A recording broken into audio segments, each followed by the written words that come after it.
We've got the potential for strong winds and strong storms to start the week. We'll take you through both in First Warning Weather. A police investigation in North Austin after 2 people were shot and killed at a game room. And the NTSB speaking out on the mid-air blowout that left a gaping hole on the side of a plane and why, when it happened, may have saved lives. Hi, everyone. Thank you for joining us. I'm Mike Rush, along with meteorologist Nick Bannon. We start here in the Weather Center because we have the potential for some damaging winds for the next couple of days, Nick. Yeah, and it's already windy now for some of us, but these winds are just going to crank up more overnight, especially in the hill country, and then for the rest of us through the day tomorrow. And these winds could continue all the way through Tuesday. Outside right now in Round Rock, we're at 60 degrees, as you can see. And from our Whittlesey Landscape Supply camera there, we've got some breezier winds behind that temperature. There, you can see the tree moving around in the wind, and that wind will only get stronger here through the night. You can see those winds are gusting out of the southeast at roughly 20 to 25 miles per hour. But plan on those stronger winds overnight, focusing mostly in the hill country where we have a wind advisory that begins at 6 in about an hour, lasts all the way through 6 tomorrow morning. Consider this the first round of strong winds. We could get gusts over 40 miles per hour there and potentially some isolated power outages too. As far as the temperatures, it's a reasonably average beginning to your evening with low 60s out there now. And because of the wind mixing the air, we're not going to see these temperatures dropping much. Clouds will be on the increase though from the south here tonight. So we'll go from mostly clear at 7 to partly cloudy at 9 and turning mostly cloudy at 11 as temperatures only drop slightly through the middle 50s here by 11. Coming up in First Warning Weather, we'll track the timing of those 2 rounds of strong wind gusts and just how high those gusts go. We'll also update you on the potential for some pretty widespread rain and even a severe storm or 2 tomorrow. And then eventually we'll get to the rest of the week. Thanks, Nick. 2 people are dead and 1 person is hurt after a shooting at a North Austin game room early this morning. Police responded around 5 a.m. after several 911 calls about people arguing at the Cowboys game room on Parkfield Drive. They found 2 men with gunshot wounds outside of the business. Police say the men died at the scene and a woman who was injured is in the hospital listed as stable. Investigators have not said if there is a suspect. We'll have more on this story coming up tonight after the game. The National Transportation Safety Board says the mid-air emergency on the Alaska Airlines flight Friday night could have been, quote, much more tragic. The head of the NTSB says the plane had taken off from the Portland airport when a panel blew off, leaving a gaping hole as the plane was flying at 16,000 feet. She says if the panel had blown at cruising altitude around 30,000 feet with passengers walking around and people with their seatbelts off, the results could have been much worse. Fortunately, she says no one was seated next to the panel that blew off and nobody was hurt badly. Federal officials have ordered the immediate grounding of some Boeing jetliners after the incident. The inspections are expected to take up to 8 hours for each aircraft and affect 171 jets worldwide. Going in depth now, this is not the first time that this kind of jet has been grounded. In 2019, 800 Boeing 737 MAXs across the globe were grounded for nearly 2 years. It happened after 2 of the jets crashed within a few months of each other. In those crashes, a total of 346 people were killed. An investigation found the jets had a tendency to tilt nose up, so Boeing had created software to counter that. But that software overcorrected and pushed the noses down repeatedly on both planes that crashed. In both cases, a faulty sensor triggered the nose down movement, overriding pilot controls. After a 20-month investigation, as well as improvements to the software to prevent this from happening again, the Boeing 737 MAX jets were cleared to fly. According to NBC News, no modern aircraft had ever been grounded for so long. On the 3rd anniversary of the January 6th attack on the U.S. Capitol, the FBI captured 3 fugitives accused of participating in the riot. The FBI arrested Jonathan Pollock, Olivia Pollock, and Joseph Hutchinson III yesterday in Florida. Jonathan Pollock had been on the run since the summer of 2021 when he was indicted along with his sister Olivia. Olivia Pollock and Hutchinson failed to show up to their trials in 2023. Jonathan Pollock is accused of helping breach a barricade and assaulting officers, grabbing an officer by the waist and pulling him down the stairs, punching another officer in the face, and stealing another officer's police shield. Late last week, the top federal prosecutor in Washington said scores of new cases related to the January 6th riot are on the way. U.S. Secretary of Defense Lloyd Austin has been in the hospital for nearly a week after suffering complications from a medical procedure, and officials confirmed the Pentagon did not tell the president or senior officials in the White House's National Security Council about it for days. The news also wasn't shared with the public until yesterday. According to NBC News, Austin wasn't just hospitalized, but he was also in intensive care for at least 4 days. When asked why his stay wasn't disclosed sooner, a Pentagon spokesperson tells NBC News, "This has been an evolving situation in which we had to consider a number of factors," adding Secretary Austin is recovering well and has resumed his full duties. The Pentagon also declined to explain what Austin's procedure was and what complications occurred. Still to come, a new Texas border law faces a battle in the courtroom. Why the Department of Justice says it undermines the federal government, and how far Governor Greg Abbott says he's willing to take this case to ensure the law stands. Nearly 3 years after its founding, a Central Texas nonprofit is moving operations out of state to expand its animal welfare work. Layla's Heart Ranch and Rescue focuses on rescuing at-risk dogs with behavioral issues from shelters. Now the organization is set to move to Oregon in late spring for more space and to welcome other kinds of animals to the sanctuary.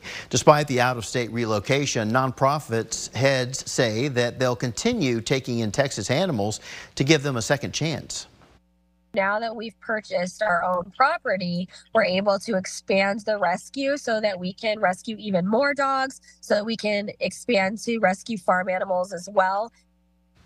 Layla's Heart is hosting a fundraiser raffle to aid in the move. Digital reporter Kelsey Thompson has more details on that fundraiser and the nonprofit's work online at KXAN.com. Well, new video shows the moment a tornado touched down in Fort Lauderdale yesterday. This video shows the tornado moving through Fort Lauderdale, hitting some buildings and possibly some transformers, causing electrical explosions. In fact, multiple of those. The twister appears to touch down in 3 different locations just in this video alone.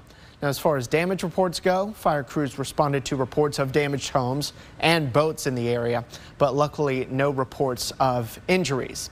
Well, the first measurable snow of the year fell across much of the Northeast overnight and through the day today. In Massachusetts, snowfall totals reached close to a foot in some areas, and overnight snow left this Connecticut town looking like a wintry postcard. Snow continues to fall in the area, and up to a foot is expected in some spots. Flurries also continuing in New York State, with the forecast calling for the steadiest snow to continue to wrap up here as we head into the evening. We didn't have snow here. We still had high cedar pollen, though, but at least it was trending lower than yesterday. Mold low and trending lower as well. Our high temperature for the day, just a little above average, 64 degrees. We've got a wild next couple of days. We'll show you that and a preview of potentially the coldest air of the season in First Warning Weather. A new Texas immigration enforcement law was challenged months before it was even enforceable. But Governor Greg Abbott is betting it will survive court tests. The highest profile lawsuit comes from the Department of Justice, which filed Wednesday, saying it is unconstitutional for Texas police to arrest migrants from entering the U.S. illegally. Our Capitol correspondent Monica Madden has more on the future of Senate Bill 4. During a Wednesday border trip to Eagle Pass, House Republicans backed Texas's new immigration enforcement law, already set for a showdown in the courts. The state of Texas has been forced into this when the federal government has chosen openly not to do their job. The Department of Justice argues Texas is undermining federal authority by trying to have a say in who can enter the U.S. and who must be removed. Who else is going to protect the state? If the federal government is not doing it, even though there's laws already on the books, who's supposed to do it? I applaud the Texas state legislature for taking this measure. It shouldn't be necessary. The federal court, not individual state, is in charge of determining how and when to remove non-citizens. Back in 2012, the U.S. Supreme Court struck down a similar Arizona law, holding that states cannot pass their own immigration laws. I asked Speaker of the House Mike Johnson about this. Do you think it should be within states' rights to enforce federal immigration law like the law Texas just passed due to the state of the crisis, despite the ruling previously in Arizona versus USA? Absolutely. Listen, we have applauded Governor Abbott and all the brave law enforcement officers here on the border in Texas. They're doing their dead level best to protect their citizens, and that's his #1 job. The federal government, the White House, the administration refuses to do it. So if you're the governor of Texas or a border state or any governor, you have the responsibility, the right, the constitutional authority to do the right thing and secure your people. And to defend themselves. Governor Greg Abbott has vowed to take this case to the U.S. Supreme Court if necessary. But there is precedent. It was struck down. I can't speak for this current court. With a more conservative court, the outcome this time is uncertain. Monica Madden, KXAN News. And this bill is set to go into effect on March 5th, but it could be affected by the legal challenges that it faces. All right, let's bring Nick back in and talk about this weather that we've got going on. So I guess the headliner, so to speak, is the rough weather, or, I'm sorry, the high winds, but we're going to get some rain out of this as well. Yeah, call it a wind and rain sandwich with the wind at the beginning and the end, and then a little bit in the middle. We kind of make it sound appetizing when you put it that way. You know, I think it's around dinner time, right, for some of you. Let's take it outside right now to our Whittlesey Landscape Supply Camera in southeast Austin, where the clouds are starting to increase here. This is the first sign of many that a storm is about to come to central Texas. Why is it going to get so windy, though? Well, we've got a very strong area of low pressure to the northwest of us and a very strong area of high pressure to the southeast of us over the Caribbean. And because they're both very strong, in the middle here, we've got to equal things out, equalize the atmosphere to transition between the low and the high. So that makes it very windy, and it's only going to get windier as this area of low pressure gets closer to central Texas as we head through the day tomorrow. This is also going to drag 2 cold fronts through the area, the first of which will help to bring in some rain and storms. The second will blow in very cold air for Tuesday. This should move out of here by later in the day Tuesday, though, helping to bring down those winds. But before it does, we've still got some stronger winds to come. Our main concern for the strongest winds tonight is going to be in the hill country, where we could get some 30 to 45 mile per hour gusts. It's still going to be blustery everywhere. Just those strongest of winds with the potential for isolated outages will be generally confined to the hill country here tonight. During the day tomorrow, it'll be windy throughout, with winds first out of the south and then eventually out of the west as our cold front blows through, at least the first of 2 cold fronts, and you can start seeing more of those gusts 40 miles per hour or higher as we wrap up your Monday. Looks like the strongest of the winds will come in Monday evening, Monday night. That's where we could have more of us gusting over 40 miles per hour and potentially gusting up to 50, and that certainly could be enough to cause those isolated power outages. But the winds stay with us all day on Tuesday, gusting out of the northwest, blowing in the cold air, frequently gusting 20 to 40 miles per hour during the day Tuesday before they finally come down by Tuesday evening. There is the area of low pressure. It will bring us some rain, although the rain is hardly the big story here. Clouds come in first. They're already coming in now. Rain showers start to develop after about 1 or 2 in the morning, maybe starting off as drizzle and fog first before turning to actual rain. There could be some isolated thunderstorms in the mix as well. Your early morning commute looks wet, with showers and storms continuing through the middle of the morning. But toward the end of the morning, the rain starts to pull back a little bit. Some sunny breaks start to develop, and then we actually brighten up quite a bit into the afternoon. While many of us are dry the second half of the day, there is the potential for an isolated, strong or even severe storm to form near or mainly east of I-35. We're mostly looking at you in Fayette County, but technically speaking, anywhere in the metro could see a strong storm in the afternoon, too. There may even be another round of a very isolated storm Monday evening. This model's not showing it, but some others do. And it's those isolated afternoon or evening storms that may be strong before this all clears out and we're back to sunshine here throughout the day on Tuesday. How much rain are we looking at? Most of us, it's way under 1/4 inch of rain. There could be some localized higher amounts than that in our eastern counties. But the severe weather threat is a little more widespread at 1 out of 5 for most of us. But you see part of Fayette County actually at a 2 out of 5 risk. Really, the highest severe weather threat is just east of our area tomorrow, where the main concern is going to be for still more damaging winds, but even a localized brief tornado. So your rain chances jump to 60%, but not until after midnight tonight, with lows dropping down to 53. And it'll be a windy night. Rain chances at 80% tomorrow. Most of us get the rain in the morning, but there is a low rain chance in the afternoon. We do get to 72 tomorrow before that second cold front blows in the cold. And you can see we're in the 50s Tuesday, 60s Wednesday, 70 on Thursday, and then another cold front brings us wind on Friday. So far, next weekend is looking dry, but I do want to issue a first warning about potentially the coldest air of the season coming around January 15th or 16th. That's just after next weekend. We could be looking at a hard freeze at night, 40s during the day. Details on KXAN.com. This is KXAN Sports, brought to you by Thomas J. Henry. The Cowboys have locked up a playoff berth, but they can clinch the division. They could also earn the number 2 seed. They also could have to hit the road as a number 5 seed. It all depends on how the other games shake out. Cowboys are facing Washington right now. The score is 28-10. The Eagles are down 24-0. So to the Giants. So if these results hold, the Cowboys will clinch the division and at least one home playoff game. Of course, other stuff will be decided later. The Houston Texans locked up a playoff spot last night. They needed Tennessee to beat Jacksonville to earn a home game. And Tennessee helped them out. Derrick Henry taking this one 69 yards deep into Jacksonville territory. That gave him over 100 yards for the 41st time, which breaks Earl Campbell's record for most 100-yard games in franchise history. Then Ryan Tannehill, a few plays after that run, finding DeAndre Hopkins, a former Texan, for the touchdown there, 28-13. Jags down 28-20, 4th and 2. Trevor Lawrence passes to Evan Ingram, but that's incomplete.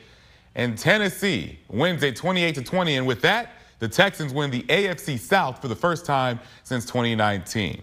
College football changes are coming for Texas football. The Longhorns hired Johnny Nansen to be their co-defensive coordinator and linebackers coach. Nansen spent the last 8 seasons on the defensive staff at Arizona. He also coached with Steve Sarkisian at Washington and USC. Some other good news for the Longhorns. Offensive lineman Jake Majors announced that he'll return. Majors has started the last 41 games for Texas. He was all Big 12 honorable mention this past season. Defensive back Ryan Watts, he's going to depart the 40 acres as he declared for the NFL draft. Watts spent the last 2 seasons with Texas after transferring from Ohio State. All right, we'll check in with the UT men's basketball team who came up short last night in their conference opener. We'll hear from the Horns on that disappointing result when sports continues after this. Keep it here. Big 12 play didn't exactly start the Longhorns' way on the basketball court as they dropped their final Big 12 opener to Texas Tech at home last night. Texas was neck and neck with the Red Raiders before Tech just overpowered them in the second half. The Red Raiders shot 53% from the field, and players like last week's Big 12 Player of the Week, Pop Isaacs, they were hitting key shots. He led all scorers with 21 points. The Horns came up short 78-67 as Tech won their 7th in a row. Now, one could say it's a wake-up call, but the Longhorns are aware that the intensity level is going to be quite high from now to the end of the season.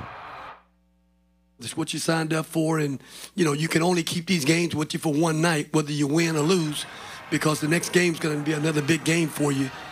These guys came out and I thought, again, they gave us a great effort. We just have to continue to stay the course and keep working. It's what we signed up for. It's the best league in the country. So we have to bring our A game every night. It's a gauntlet. So, as Coach said, we got to turn the page and go to the next one.